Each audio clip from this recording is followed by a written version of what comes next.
Hi అండి, welcome back to our channel RD cooking baking blogs. ఇప్పుడు summer అయితే start అయిపోయింది కదా. ఈ సమ్మర్లో నేను ఒక మంచి డిజర్ట్ అయితే చూపించబోతున్నాను. ఇలా చేసి పెట్టామంటే ఈ సమ్మర్లో పిల్లలు బాగా ఇష్టంగా తింటారు. దీన్ని అయితే ఇప్పుడు ఎలా చేసుకోవాలో చూసేయండి. ఇప్పుడు నేను చూపించబోయే డిజర్ట్ కోసం ఫస్ట్ అయితే కస్టర్డ్ రెడీ చేసుకోవాలి. ఇక్కడ కస్టర్డ్ కోసం అయితే నేను స్టవ్ మీద ఒక కడాయి పెట్టుకొని కడాయిలో 1 లీటర్ పాలు అయితే పోసుకున్నాను. పాలు పోసుకొని మధ్య మధ్యలో కలుపుతూ ఇలా బాగా మరిగించుకోవాలి పాలని. ఒకసారి పొంగు వచ్చాయంటే ఇప్పుడు మనం ఇందులో పంచదార అయితే వేసుకోవాలి. నేను 1 లీటర్ పాలకి 3/4 కప్పు పంచదార అయితే వేశాను. పంచదార మొత్తం కరిగిపోయే వరకు పాలను మళ్ళీ మరిగించుకొని సిమ్లో పెట్టేసుకోవాలి. ఇప్పుడు ఒక బౌల్లో 4 టేబుల్ స్పూన్ల కస్టర్డ్ పౌడర్ని అయితే బౌల్లో వేసాను. కస్టర్డ్ పౌడర్ బౌల్లో వేసిన తర్వాత ఒక చిన్న గ్లాసు నిండా మరిగించి చల్లార్చిన పాలను తీసుకొని కొంచెం కొంచెం పోస్తూ ఇలా లిక్విడ్ కన్సిస్టెన్సీ వచ్చే వరకు ఇలా కలుపుకోవాలి కస్టర్డ్ పౌడర్ని. ఇప్పుడు ఇలా పాలు మొత్తం పోసి ఇలా బాగా కలిపిన తర్వాత ఈ లిక్విడ్ని నేను జల్లెడ పెట్టి వడపోస్తున్నాను. ఇప్పుడు మెజరింగ్ కప్ పైన జల్లెడ పెట్టి ఈ లిక్విడ్ని ఒకసారి జల్లించుకుంటున్నాను. కస్టర్డ్ లిక్విడ్ని ఇలా జల్లించుకుంటే ఏమైనా డస్ట్ ఉంటే సపరేట్ అవుతుంది. ఇప్పుడు కస్టర్డ్ లిక్విడ్ని అయితే నేను జల్లించుకున్నాను. ఇప్పుడు ఈ లిక్విడ్ని మనం మరిగించిన పాలల్లో అయితే పోసి కలుపుకోవాలి. కస్టర్డ్ లిక్విడ్ని పాలల్లో పోసి కలుపుతున్నప్పుడు స్టవ్ అయితే ఆఫ్లో పెట్టుకొని ఇలా కొంచెం కొంచెం పోస్తూ కలుపుకోవాలి. ఇప్పుడు ఉండలేమీ లేకుండా బాగా కలుపుకొని ఇప్పుడు స్టవ్ అయితే ఆన్ చేసుకోవాలి. స్టవ్ ఆన్ చేసి సిమ్లో పెట్టుకోవాలి, హైలో పెట్టుకోకూడదు. సిమ్లో పెట్టేసి ఇలా కలుపుతూ ఒక బాయిల్ వచ్చే వరకు అయితే కస్టర్డ్ని ఉడికించుకోవాలి. ఇప్పుడు ఒక బాయిల్ అయితే వచ్చింది. స్టవ్ ఆఫ్ చేసేసి ఇది చల్లటానికి పక్కన పెట్టేశాను. ఇప్పుడు నెక్స్ట్ జెల్లీని అయితే రెడీ చేసుకోవాలి. నేనైతే ఇక్కడ వేక్ఫీల్డ్ వాళ్ళది స్ట్రాబెర్రీ జెల్లీ మిక్స్ని అయితే తీసుకున్నాను. మీకు నచ్చిన ఫ్లేవర్ అయితే మీరు తీసుకోండి. నేనైతే స్ట్రాబెర్రీ ఫ్లేవర్ తీసుకున్నాను.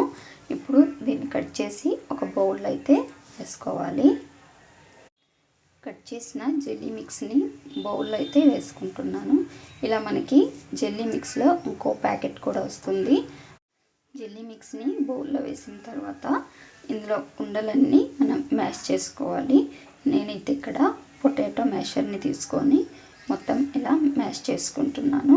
ఇలా మొత్తం జెల్లీ మిక్స్ మ్యాష్ అయిన తర్వాత మనకి జెల్లీ మిక్స్లో ఇంకొక పౌడర్ వస్తుంది. ఇది వేస్తేనే మనకి జెల్లీ రెడీ అయిపోతుంది. ఇలా ఇది వేసిన తర్వాత మళ్ళీ ఒకసారి నేను విస్కర్ తీసుకొని బాగా కలిపి మళ్ళీ పొటాటో మ్యాషర్తో ఇలా బాగా రెండింటిని బాగా మ్యాష్ చేసుకుంటున్నాను.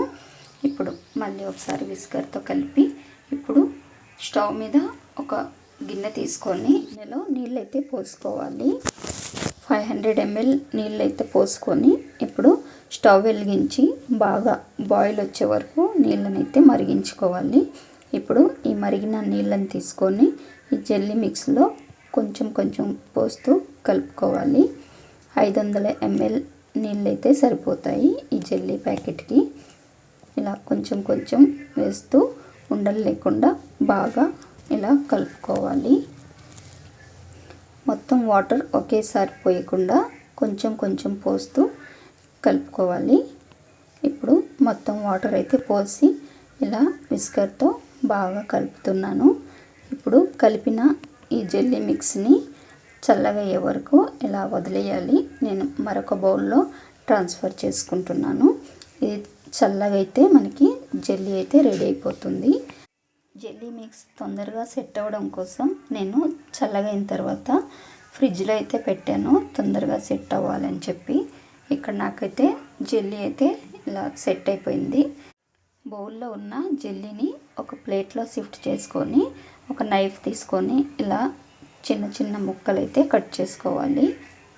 మొత్తం జెల్లీని ఇలా ముక్కలైతే కట్ చేసుకోవాలి. ఇక్కడ నేను జెల్లీని అయితే ఇలా చిన్న చిన్న ముక్కలుగా కట్ చేసుకున్నాను. ఈ కట్ చేసిన జెల్లీ ముక్కల్ని మళ్ళీ ఏ బౌల్లో అయితే మనం జెల్లీ సెట్ అవ్వడానికి పెట్టామో అదే బౌల్లో నేను మళ్ళీ జెల్లీని అయితే ఇలా ట్రాన్స్ఫర్ చేసుకుంటున్నాను.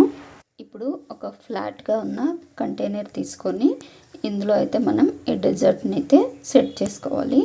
నేను ఇక్కడ చేస్తున్నది కస్టర్డ్ జెల్లీ కేక్ అనమాట. మీ దగ్గర గ్లాస్ది ఏదైనా కంటైనర్ ఉంటే గ్లాస్ది తీసుకోండి. నా దగ్గర గ్లాస్ కంటైనర్ లేదు కాబట్టి ఇలా ప్లాస్టిక్ది అయితే వాడుతున్నాను. ఇలా మొత్తం ఈక్వల్గా ఫ్లాట్గా ఉండేదే తీసుకోవాలి. ఇప్పుడు తీసుకున్న కంటైనర్లో ఒక లేయర్ అయితే కస్టర్డ్ వేసుకోవాలి. నేనైతే ఇక్కడ ఒక 4-5 గరిటెలు కస్టర్డ్ వేసాను. కస్టర్డ్ వేసిన తర్వాత కస్టర్డ్ పైన కేక్ లేయర్ అయితే పెట్టుకోవాలి. కేక్ లేయర్ పెట్టిన తర్వాత మళ్ళీ కస్టర్డ్ ఒక లేయర్ వేసి ఈ కస్టర్డ్ లేయర్ పైన మనం రెడీ చేసుకున్న జెల్లీని కూడా వేసుకోవాలి. జెల్లీ వేసిన తర్వాత మళ్ళీ కేక్ లేయర్ని పెట్టుకొని ఈ కేక్ లేయర్ పైన మళ్ళీ చివరిగా కస్టర్డ్ని అయితే వేసుకోవాలి. ఇలా 1 by 1 వేసుకొని ఇలా సెట్ చేసుకోవాలి.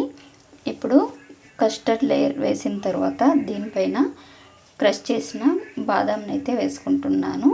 బాదాం వేసిన తర్వాత దీనిపైన మళ్ళీ జెల్లీ మిక్స్ని అయితే వేస్తున్నాను. నేను స్టార్టింగ్ లేయర్ నుంచే కట్ చేసిన బాదాంని అయితే వేద్దాము అనుకున్నాను, మర్చిపోయాను. అందుకు లాస్ట్ లేయర్లో అయితే బాదాంని వేసాను. ఇప్పుడు జెల్లీ వేసిన తర్వాత దీనిపైన మళ్ళీ విప్పింగ్ క్రీమ్ అయితే ఇలా వేసుకోవాలి. మీరు పైపింగ్ బ్యాగ్ ఉంటే పైపింగ్ బ్యాగ్లో వేసి ఇలా విప్పింగ్ క్రీమ్ని అంతా ఈక్వల్గా ఇలా సెట్ చేసుకోండి. నేను ఇంకా స్పాచులాతోనే ఇలా సెట్ చేస్తున్నాను అంత ఈక్వల్గా. మీరు కావాలి అంటే మధ్య మధ్యలో మీకు నచ్చిన ఫ్రూట్స్ని అయితే చిన్న చిన్న ముక్కలు కట్ చేసి వేసుకోండి, ఇంకా టేస్టీగా ఉంటుంది. ఇప్పుడు ఫైనల్ లేయర్ నేను విప్పింగ్ క్రీమ్ అయితే ఇలా సెట్ చేసుకున్నాను. విప్పింగ్ క్రీమ్ని ఎక్కువ టైట్గా బీట్ చేయకూడదు. మనం ఐస్ క్రీమ్ తింటాం కదా, ఐస్ క్రీమ్ స్ట్రక్చర్ వచ్చేలాగా బీట్ చేసుకోవాలి. ఫైనల్ లేయర్ విప్పింగ్ క్రీమ్ అంతా వేసిన తర్వాత దీనిపైన మళ్ళీ కట్ చేసిన బాదాంని అయితే వేసుకున్నాను. మళ్ళీ ఒక 3-4 ముక్కలు బాదం ఇలా పెట్టాను పైన, చూడటానికి అందంగా ఉంటుందని. ఇప్పుడు దీన్ని ఫ్రిడ్జ్లో అయితే పెట్టుకోవాలి కొంచెం కూల్ అవ్వడం కోసం. నేను సాయంత్రం చేశాను కాబట్టి ఓవర్ నైట్ అంతా ఫ్రిడ్జ్లో పెట్టాను. నార్మల్ ఫ్రిడ్జ్లోనే పెట్టుకోవాలి, డీప్ ఫ్రిడ్జ్లో పెట్టుకోవాల్సిన అవసరం లేదు. డీప్ ఫ్రిడ్జ్లో పెడితే కేక్ లేయర్ హార్డ్ అయిపోతుంది, అందుకని నార్మల్ ఫ్రిడ్జ్లోనే పెట్టుకోండి. ఇప్పుడు ఓవర్ నైట్ అయిన తర్వాత నేను బయటికి తీసి దీన్నైతే ఒక చిన్న ప్లేట్లో సర్వ్ చేసి చూపిస్తున్నాను. ఇలా మీరు కూడా ఒకసారి ఖచ్చితంగా ట్రై చేసి మీ పిల్లలకి పెట్టండి, చాలా ఇష్టంగా తింటారు, చాలా టేస్టీగా ఉంటుంది. ఖచ్చితంగా ట్రై చేసి ఎలా వచ్చిందో కామెంట్లో చెప్పండి. మీరు కామెంట్ చేస్తే నాకు మోటివేట్ చేసినట్టు ఉంటుంది. ఖచ్చితంగా ట్రై చేసి అయితే చూడండి. ఈ వీడియో కనుక మీకు నచ్చినట్టయితే వీడియోని లైక్ చేయండి, షేర్ చేయండి, సబ్స్క్రైబ్ చేసుకోండి. మరో వీడియోలో మళ్ళీ కలుద్దాం. అంతవరకు thanks for watching. Bye bye.